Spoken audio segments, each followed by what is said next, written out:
Mari kita sekali lagi berikan tepuk tangan untuk anak-anak kita.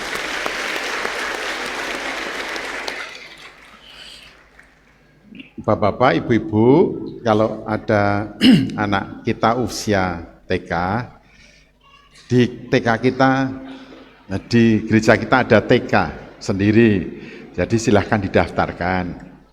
Lulusan dari TK kita dijamin berkualitas, jadi punya keunggulan tersendiri. Sebab kalau ada lomba-lomba tingkat kecamatan, tingkat kota madya, anak-anak kita sering memperoleh juara. Jadi jangan malu-malu, jangan segan, jangan enggan untuk mengirim anak-anak kita supaya mereka ikut sekolah di TK Baptis Setia Bakti. Mari kita berdoa. Tuhan Yesus, terima kasih Engkau sudah memberkati kami dengan segala sesuatu yang membahagiakan kami. Menyaksikan anak-anak kami memuji Engkau, kami juga memuji-muji Engkau oleh karena anugerah puji-pujian yang Kau berikan. Demikian juga kami telah membaca firman-Mu, telah memberikan persembahan, dan sekarang biarlah kami dipimpin oleh Roh Kudus untuk mendengarkan firman-Mu. Jadikanlah kami mengerti apa yang Tuhan mau atas hidup kami, hingga kami hidup sesuai dengan kehendak Tuhan, dan hidup bagi hormat, puji, dan kemuliaan nama-Mu. Dalam nama Yesus kami berdoa. Amin. Bapak, Ibu, dan saudara yang terkasih dalam Tuhan Yesus Kristus, kita telah merayakan kebangkitan Tuhan kita, Yesus Kristus. Hari Minggu yang lalu, tanggal 20 April, tepat kita memperingati hari kebangkitan Tuhan kita, Yesus Kristus. Kalau kita memperhatikan teks yang kita baca dari 1 Petrus pasal 1 ayat 3 dan 4, kita memperoleh satu berkat yang luar biasa. Mengapa Petrus memuji Allah Bapa di dalam Tuhan kita, Yesus Kristus. Yang pertama, di sini diberitahukan kepada kita bahwa oleh karena kebangkitannya kita dilahirkan kembali. Jadi kebangkitan Tuhan Yesus Kristus dari kematian melahirkan kita kembali. Kita menjadi ciptaan baru. Barang siapa ada di dalam Kristus, ia adalah ciptaan baru, yang lama sudah berlalu, sesungguhnya yang baru telah datang. Dalam 2 Korintus pasal 5 ayat 17. Jadi dengan kebangkitan Tuhan Yesus Kristus, kita dilahirkan kembali dan kita menjadi ciptaan baru. Yang lama sudah berlalu. Praktek kehidupan kita yang lama di bawah kuasa dosa sudah tidak lagi berkuasa atas hidup kita, dan kita sepenuhnya hidup di bawah kuasa pimpinan penyertaan Roh Kudus, hidup sesuai dengan maksud kehendak Allah di dalam Tuhan kita, Yesus Kristus. Saya, Bapak, Ibu, dan saudara-saudaraku sudah dilahirkan kembali. Problema dasar kita, manusia di dalam dunia ini adalah bahwa kita semua telah berdosa. Kita telah kehilangan kemuliaan Allah. Upah dosa adalah maut, adalah kematian.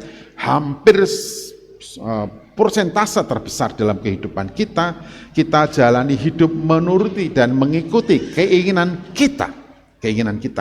Dan pada awal sejarah kehidupan manusia, oleh karena manusia memilih menuruti keinginan sendiri, manusia memilih untuk melanggar apa yang diperintahkan oleh Tuhan Allah. Padahal sudah dijelaskan, akibat pelanggaran itu adalah mati. Kalau engkau mengambil buah itu dan memakannya, maka engkau akan mati. Nah, setelah manusia melakukan itu, maka untuk seterusnya manusia sendiri tidak pernah dapat membebaskan diri dari kuasa dosa, dari maut, dari kematian. Hanya oleh karena anugerah Allah yang besarlah kita ini dilepaskan dari hukuman dosa-dosa kita. Karena begitu besar kasih Allah akan dunia ini, sehingga ia mengaruniakan anaknya yang tunggal, supaya setiap orang yang percaya kepadanya tidak binasa, melainkan beroleh hidup yang kekal. Kematian akibat pelanggaran dan akibat dosa dilepaskan daripada kita karena anugerah Allah di dalam Tuhan kita, Yesus Kristus. Ya, anugerah Yesus, kematiannya di atas kayu salib adalah kematian untuk kita dari dosa-dosa kita. Hingga kematiannya terus serta menguburkan dosa-dosa kita dan kehidupan lama kita supaya kita hidup baru dalam Kristus, dan kebangkitannya membawa kita ke dalam kehidupan baru, kelahiran baru di dalam Tuhan kita Yesus Kristus, supaya kita tidak lagi hidup dalam praktek kehidupan lama di bawah pimpinan kuasa dan juga hasutan dosa, melainkan kita sekarang telah lahir baru, hidup di bawah pimpinan kuasa penyertaan Roh Kudus. Kalau kita mendasarkan pada Efesus pasal 2 ayat 10, maka kita akan mengerti untuk apa kita dilahirkan kembali di dalam Kristus. Kita ini buatan Allah, diciptakan oleh Yesus Kristus untuk melakukan pekerjaan baik yang telah dipersiapkan Allah sebelumnya. Ia mau supaya kita hidup di dalamnya. Kita dilahirkan kembali dalam Kristus untuk melakukan pekerjaan baik. Tidak ada seorang pun di antara kita betul-betul akan mampu melakukan pekerjaan baik sebagaimana yang Tuhan maksud sesuai dengan rencananya, kecuali kita ini membiarkan diri diperbaharui dari hari ke hari oleh firman-Nya. Di dalam 2 Timotius pasal 3 ayat yang ke-16 dan 17, segala tulisan yang diilhamkan oleh Allah bermanfaat untuk mengajar, untuk menyatakan kesalahan, untuk memperbaiki kelakuan, untuk mendidik kita dalam kebenaran. Dengan demikian tiap-tiap manusia kepunyaan Allah diperlengkapi untuk setiap pekerjaan baik. Jadi pekerjaan baik hanya dilahirkan di dalam diri orang yang bertekun dalam pengajaran firman Tuhan. Karena firman Tuhanlah yang akan memperbaharui hidup kita. Memperbarui hidup kita dari hari ke hari, sehingga kita diperlengkapi untuk setiap perbuatan dan pekerjaan baik. Oleh karena kita diperbarui dari hari ke hari oleh firman-Nya. Jadi jangan harap kita betul-betul berkualifikasi hidup sebagai ciptaan baru yang telah dilahirkan kembali oleh karena kebangkitan Kristus tanpa firman Kristus, tanpa firman Allah. Jadi kalau kita betul-betul ingin membuktikan diri hidup kita sebagai ciptaan baru, sosok pribadi yang sudah dilahirkan kembali dalam Yesus Kristus, maka kita harus bertekun dalam pengajaran firman Tuhan, merenungkan firman Tuhan itu siang dan malam. Maka akan terjadi 4 hal yang luar biasa. Kita diajar, kita dinyatakan kesalahannya, kita diperbaiki, kita dididik dalam kebenaran, dan kita diperbaharui. Mengapa Allah mendesain sedemikian rupa dalam perencanaan yang agung? Kita diciptaan Allah, dilahirkan kembali dalam Kristus untuk melakukan pekerjaan baik. Apa maksudnya? Apa yang diinginkannya oleh Allah melalui kehidupan kita? Di dalam Injil Matius pasal yang kelima ayat 13, ayat yang ke-16 di sana katakan, hendaklah terangmu bercahaya di depan semua orang, supaya oleh perbuatanmu, pekerjaanmu yang baik, nama Bapa dipermuliakan. Tuhan punya maksud yang indah terhadap diri kita. Oleh karena kebangkitannya kita dilahirkan kembali. Kita dilahirkan kembali sehingga kita menjadi ciptaan yang baru. Kita memiliki praktek dan cara hidup yang berbeda dari praktek hidup orang-orang dunia ini yang hidup mengikuti cara hidup dunia. Supaya di antara orang-orang di dalam dunia ini kita memberi pengaruh, ya, berdampak yang luar biasa, supaya oleh perbuatanmu yang baik nama Bapa dipermuliakan. Hidup kita harus berdampak, hidup kita harus mampu menjadikan orang itu diberkati dan melihat dan merasakan kasih karunia Allah yang diwujud nyatakan melalui kehidupan kita. Sehingga oleh dan melalui kehidupan kita memberi pengaruh yang sangat kuat, dan orang-orang di sekitar kita memuji, memuliakan nama Tuhan melalui praktek hidup kita dari hari ke hari. Saya ingin bertanya, sudahkah kita lahir baru? Sudah, oke. Bagaimana kelahiran baru kita pertahankan dan kemudian kita wujud nyatakan dalam kehidupan kita? Kelahiran baru hanya mungkin diwujud nyatakan jikalau kita hidup sesuai dengan firman Tuhan. Dan kalau kita hidup sesuai dengan firman Tuhan, maka kita menjadi bintang-bintang di dalam dunia yang bersinar terang dan membuat setiap orang di sekitar kita memuliakan nama Bapa. Memuliakan nama Dia, ini luar biasa. Jadi ada hal yang penting yang harus kita ketahui di sini. Oleh karena kuasa kebangkitannya, kita dilahirkan kembali sehingga hidup kita berdampak terhadap orang-orang sekitar kita. Berdampak menjadi sebab orang lain merasakan, menikmati, mengalami kasih karunia Allah yang diwujud nyatakan melalui kehidupan kita. Hingga oleh itulah kemudian mereka memuliakan Bapa di surga. Ibu-ibu, istri-istri, hei istri, bukan istri, hei istri, apakah hidupmu telah berdampak kepada suamimu, sehingga suamimu mengucap syukur kepada Bapa oleh karena praktek hidupmu? Hei para suami, apakah hidupmu betul-betul telah berdampak kepada istrimu, sehingga oleh hidupmu istrimu memuliakan nama Bapa?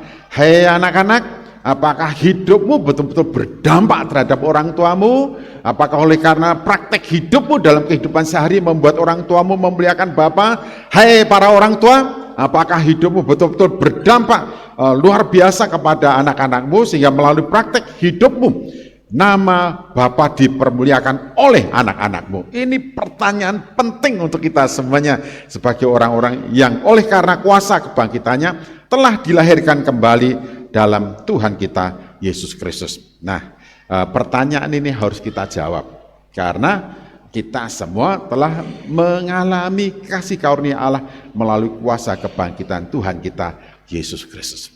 Wah, Pak, bagaimana untuk berdampak ya? Wah, kita bertanya begitu. Kalau kita hidup mengikuti maksud dan kehendak Tuhan pasti bisa. Bagaimana supaya bisa? Melalui firman-Nya. Melalui firman-Nya.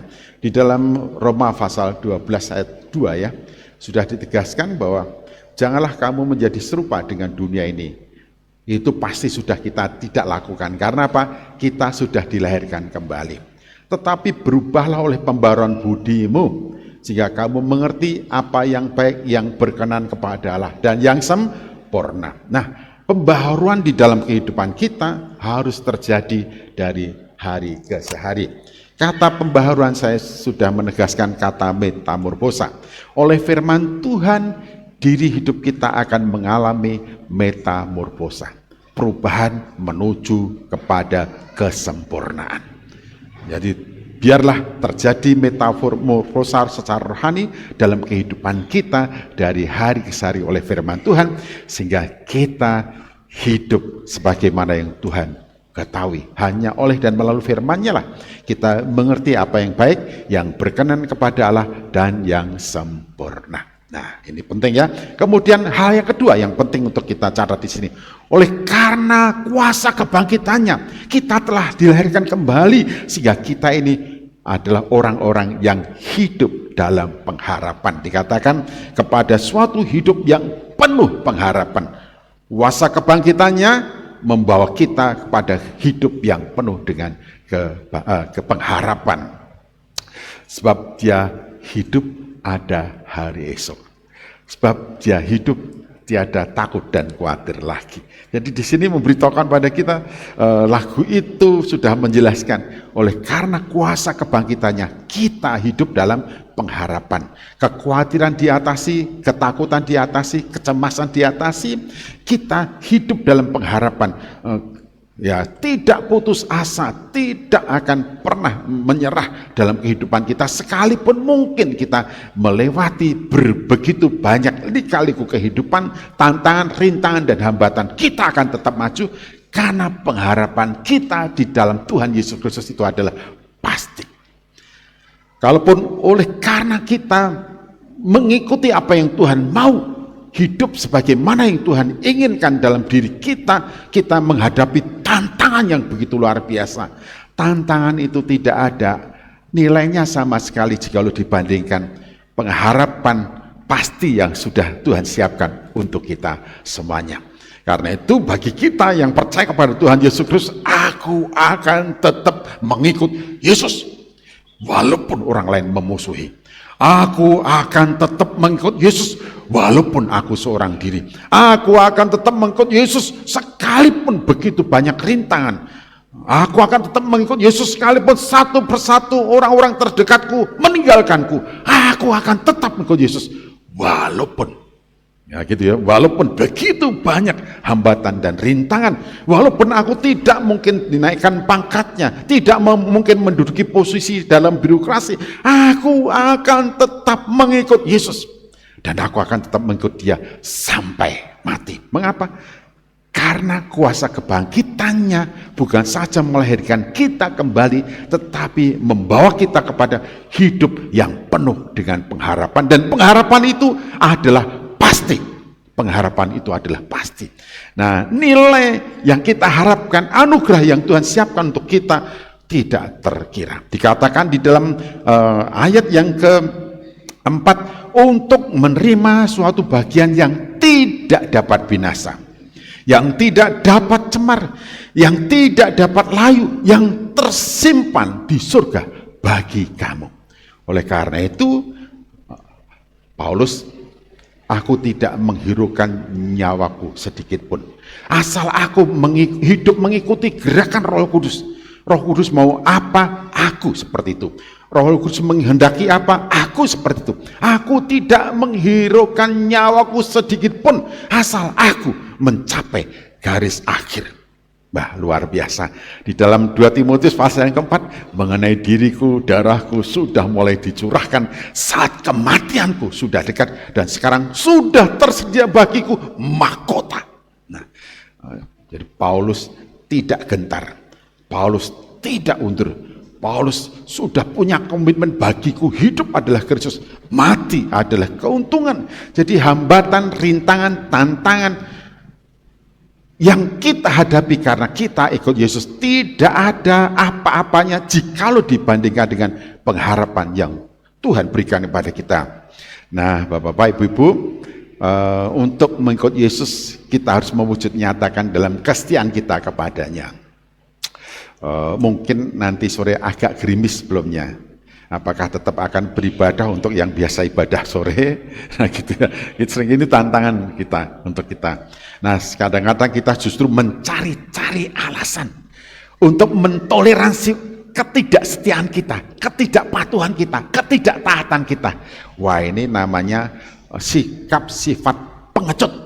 Ingat ya, kalau kita mencoba mencari-cari alasan agar ditoleransi kalau kita tidak setia, tidak taat, tidak patuh, itu namanya sifat pengecut. Sifat pengecut. Karena apa? Kalau kita telah dilahirkan kembali oleh dan di dalam Yesus melalui kuasa kebangkitannya, kita itu dibawa ke dalam hidup yang penuh pengharapan. Never give up. Tidak akan pernah menyerah. Apapun hambatan dan rintangannya, dan tidak berusaha mencari-cari alasan untuk mentoleransi apapun bentuk ketidaktaatan dan ketidakpatuhan kita kepadanya. Kita maju karena hidup dalam pengharapan. Pengharapan yang Tuhan siapkan bagi kita luar biasa. Itu pasti. Tidak dapat layu, tidak dapat binasa, tidak dapat cemar, dan tersimpan di surga. Di dalam Efesus pasal 1 ayat 3, Paulus memberikan satu statement ucapan syukur. Kami mengucap syukur pada Allah Bapa di dalam Tuhan Yesus Kristus, yang karena di dalam Kristus Ia telah mengaruniakan kepadaku segala berkat rohani dalam surga.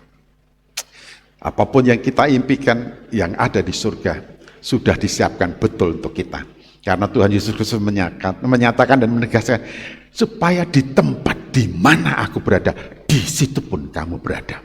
Jadi Tuhan sudah memberikan garansi, jaminan yang pasti untuk kita semuanya. Ingat, kebangkitannya melahirkan kita kembali supaya hidup kita berdampak.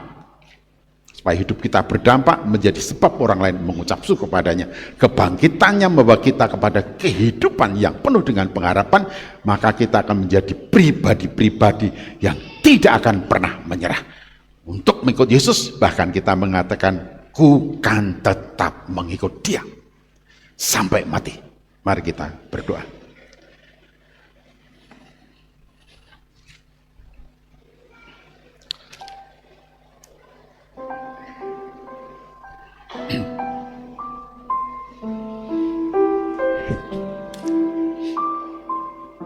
Mari masing-masing bertanya kepada diri sendiri, sudahkah hidupku berdampak? Sudahkah setiap perkataan yang keluar dari mulutku berdampak positif? Sudahkah setiap perilaku hidupku berdampak positif? Sudahkah setiap pikiranku berdampak positif? Sudahkah sikap-sikap hidupku di antara sesama berdampak positif?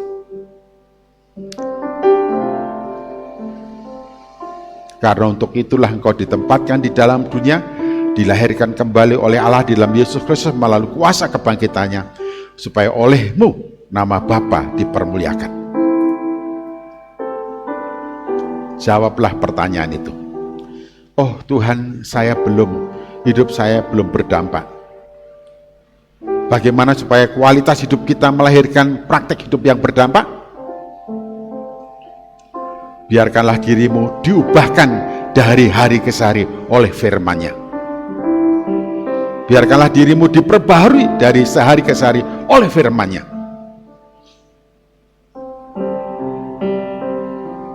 Buatlah dirimu bertekun dalam pengajaran firman-Nya.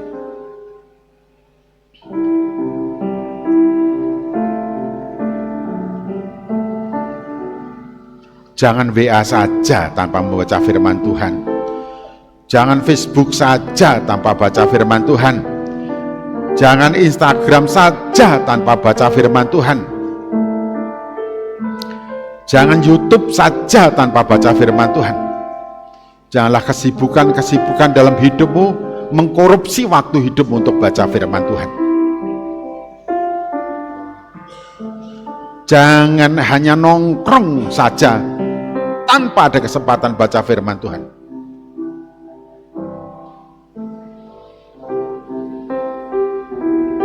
Mari kita mulai mengevaluasi diri kita. Sungguhkah hidup kita sudah berdampak dan menjadi sebab orang lain mengucap syukur? Saya ingin berdoa untuk Bapak Ibu yang mengambil keputusan hari ini. Tuhan, mulai hari ini saya berkomitmen mendisiplin diri saya supaya saya betul-betul hidup selayaknya orang yang sudah dilahirkan kembali, dan biarlah hidup saya berdampak menjadi sebab orang lain mengucap syukur kepada Engkau. Silahkan, kalau ada saya akan berdoa. Silahkan, angkat tangan, saya akan berdoa. Puji Tuhan, ada lagi? Silahkan, angkat tangan. Angkat tangan. Kalau engkau ingin hidupmu betul-betul berdampak, membuat suamimu mengucap syukur, membuat istrimu mengucap syukur, membuat orang tua mengucap syukur, membuat anak-anak mengucap syukur, membuat temanmu mengucap syukur, membuat tetanggamu mengucap syukur. Kalau ada di antara Bapak Ibu dan saudaraku yang mengambil keputusan, ya puji Tuhan, ya Tuhan, kami ingin hidup kami berdampak di lingkungan sekitar kami, di rumah tangga kami, di lingkungan kerja kami, di tempat kami belajar. Puji Tuhan, ada lagi? Silahkan. Puji Tuhan, ada lagi? Yang lainnya? Silahkan. Puji Tuhan, yang lainnya ada lagi? Silahkan. Angkat tangan, saya akan mendoakan. Mari, panggilan Tuhan jelas untuk kita. Tuhan ingin supaya hidup kita berdampak, menjadi sebab orang lain mengucap syukur kepada Bapa. Oleh karena praktek tubuh yang atas, adakah di antara kalian yang betul-betul berkeputusan, Tuhan, kami ingin hidup kami berdampak menjadi sebab orang lain mengucap syukur kepadamu? Kalau ada silakan angkat tangan yang di atas. Ada? Atau kau, ya hidup saya sudah running well Pak Pendeta, biasa-biasa saja, saya tidak ingin ini dan itu sebagainya, tapi Tuhan mau supaya hidupmu berdampak menjadi sebab orang lain mengucap syukur kepada Bapa. Ada lagi? Silakan, saya akan mendoakan. Yang angkat tangan tadi tetap angkat tangan, saya akan mendoakan. Mari kita berdoa.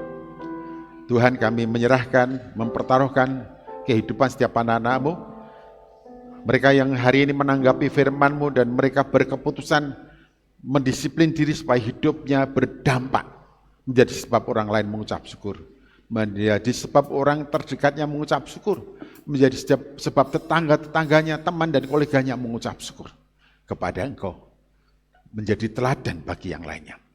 Biarlah yang telah angkat tangan mengambil keputusan dan berkomitmen, Roh Kudus memimpin, menguasai dan memeteraikannya. Demikian juga semua yang sudah mendengarkan firman-Mu, biarlah mereka ketika meninggalkan rumah-Mu ini, mereka sudah punya tekad yang bulat. Tuhan, terima kasih, Engkau telah memplot hidup saya di tempat di mana saya berada, atau di tempat kemanapun saya pergi, supaya berdampak. Terima kasih Tuhan, biarlah komitmen itu dilahirkan oleh setiap anak-anak-Mu, karena mereka memahami akan kuasa kebangkitan. Terpujilah Engkau kekal untuk selama-lamanya. Terima kasih untuk firman-Mu di dalam nama Tuhan Yesus Kristus. Amin. Nah, mari kita berdiri bersama-sama.